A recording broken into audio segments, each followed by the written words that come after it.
Lisa's fingers trembled as she typed the message into the dark web forum. The glow of her laptop screen was the only light in her Banana Island penthouse, a monument to wealth that felt more like a tomb. I need someone to kill me. Professional, clean. I'll pay 5 million naira. Condition: I don't want to know when or how. Make it a surprise. I just want it to be over. She hit send before she could change her mind. 3 minutes later, a response appeared. Contract accepted. Payment details below. Upon confirmation, you have 30 days. Use them wisely.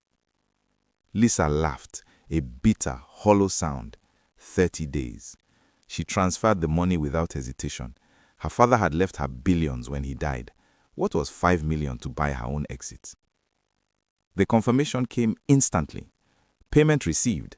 Contract is active. Enjoy your final days. Lisa closed the laptop and stared at her reflection in the floor-to-ceiling windows overlooking Lagos. At 28, she had everything anyone could want, except a reason to wake up tomorrow. Finally, she whispered, it'll finally be over. For the first week, Lisa lived like she was already dead. She stopped returning calls, ignored her business managers, let her plants die. She waited for the hitman to strike, a bullet, poison, an accident. She examined every stranger's face, wondering if they were the one. But nothing happened. By day 10, something shifted. Maybe it was the adrenaline of waiting for death. Maybe it was the way the sunset looked different when you knew you'd only see 20 more. But Lisa started noticing things she'd ignored for years. The way her housekeeper hummed while cleaning, the taste of fresh pineapple, the feeling of grass under her bare feet. On day 14, she met Daniel. She'd gone to a coffee shop in Lekki, something she never did. The barista got her order wrong and she laughed instead of complaining. The man in line behind her smiled. "First time I've seen someone happy about getting the wrong coffee," he said. Daniel was handsome in an understated way. Not the polished Lagos big boys she usually attracted, but genuine, kind eyes, a real smile. "Maybe I needed the wrong thing," Lisa replied. They talked for 2 hours. He was a software developer, loved hiking, volunteered at an orphanage on weekends. He made her laugh, really laugh, for the first time in months. When he asked for her number, she gave it without hesitation. That night, Lisa lay in bed smiling at her phone, reading Daniel's goodnight text. Then she remembered. The contract. Her smile vanished. She grabbed her laptop, logged into the dark web forum and typed frantically, "I changed my mind. I want to cancel. I'll pay double, 10 million naira. Just stop the contract." The response came within minutes. "No refunds, no cancellations. Contract is binding. You have 16 days remaining." Lisa's hands shook as she typed, "Please, I made a mistake. I want to live now." "You should have thought about that before. See you soon." She slammed the laptop shut, her breath coming in short gasps. What had she done? Over the next few days, Lisa became paranoid. Everyone was a suspect. Her Uber driver talked too much, asked too many questions about her schedule. Was he gathering intel? The new security guard at her building watched her too closely. Was he waiting for the right moment? Her therapist, the one she'd finally agreed to see, seemed overly interested in her daily routine. Was therapy just surveillance?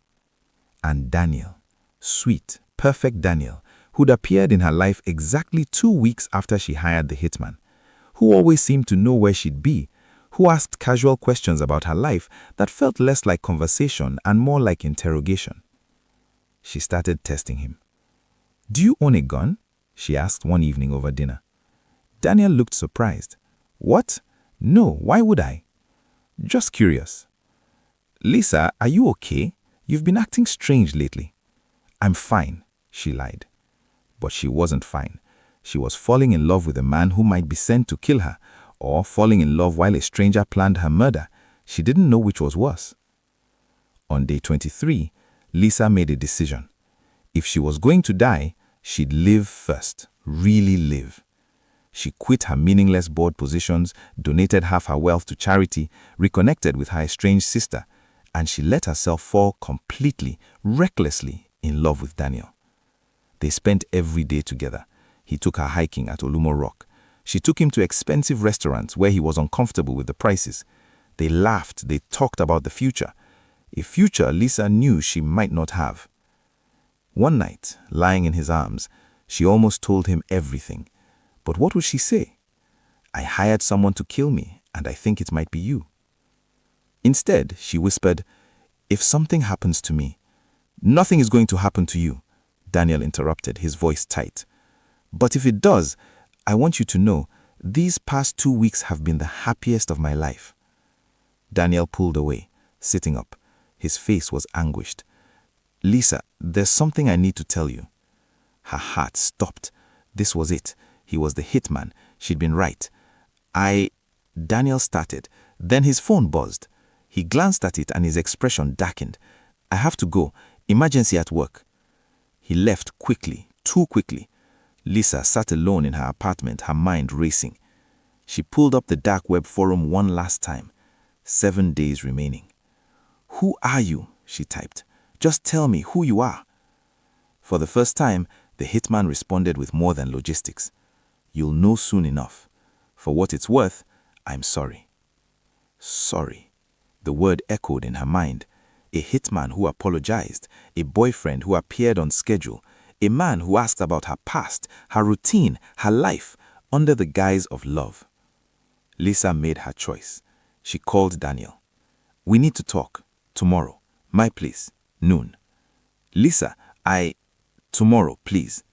She hung up and spent the night writing letters to her sister, her housekeeper, her therapist, just in case. The next day, Daniel arrived exactly at noon. He looked exhausted, like he hadn't slept. Lisa had prepared coffee, set out pastries, and positioned herself near the door, just in case. Lisa, before you say anything, I need to explain. You're the hitman, aren't you? Daniel's face drained from color. For a long moment, he said nothing. Then, slowly, he nodded. Yes.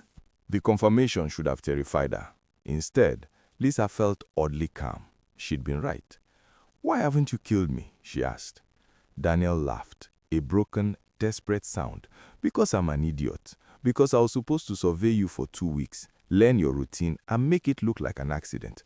But then I actually met you. I talked to you, and you were so sad, Lisa, so tired of living. And I thought, maybe I could just let the 30 days run out. Tell my bosses you skipped town. But you can't, Lisa said quietly. No, I can't. They know where I am. They know about us. If I don't finish the job, they'll send someone else, someone who won't hesitate, and they'll kill us both for my failure. Lisa sat down, processing. So we're both dead. Unless, Daniel moved closer, his eyes intense. Unless we run. Right now, I have money saved, fake passports. We disappear. Lagos, Nigeria, Africa. We leave it all behind. They'll find us. Maybe, but maybe not. We'd have a chance. Lisa looked at him. This man who was supposed to kill her but taught her to want to live instead. This man who'd broken his own rules for her. There's a third option, she said slowly. What? We fake my death. Make it convincing enough that your bosses think the job is done. I disappear from my life. Lisa Adeyemi dies, but I become someone else, someone new. Daniel stared at her. That could work, but you'd lose everything. Your money, your name, your family. I was ready to lose it all 3 weeks ago, Lisa reminded him. The difference is, now I have a reason to start over. She reached for his hand. Will you help me? Daniel squeezed her hand, a small smile forming. I'll help you die, and then I'll help you live. They spent the next 5 days planning. Daniel knew how to stage a death. It was, after all, his profession. They chose a car accident. Remote road, late at night, vehicle fire. The body would be too damaged for easy identification, but Lisa's jewelry, her car, her phone, all would be there.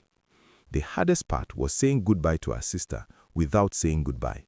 Lisa wrote a letter explaining everything, to be delivered a year later, after the heat died down, after Lisa Adeyemi was truly dead. On day 30, Lisa drove her Range Rover to the designated location. Daniel followed in a separate car. They set the scene meticulously. Then Daniel handed her a new passport. Meet Sarah Okafor, he said. Software developer from Port Harcourt. No family, no history, no billions. Lisa looked at the passport photo. It was her, but different. Shorter hair, glasses, ordinary. "What about you?" she asked. "I disappeared too. Different direction. We can't be seen together for at least 6 months. Too risky." Lisa's heart clenched. 6 months? Daniel pulled her close. 6 months. Then we meet in Zanzibar. There's a small beach house I've had my eye on. We start over, together. He kissed her like it was both a goodbye and a promise. "Don't die for real," he whispered. "Don't get caught," she replied. They set the car on fire and walked away in opposite directions. 6 months later, a woman with short hair and glasses walked along a beach in Zanzibar. The sunset painted the sky orange and pink. She'd spent the past half year working at a small NGO, living in a modest apartment, being normal, being nobody, being free. She saw him before he saw her. Daniel, standing by a beach house, scanning the shore. When their eyes met, he smiled, that same genuine smile from the coffee shop. Sarah, because she was Sarah Mao, not Lisa, ran to him. He caught her, lifting her off the sand. "You made it," she breathed. "So did you." They held each other as the sun set on their old lives and rose on their new one. "Do you ever regret it?" Daniel asked. "Giving up everything?"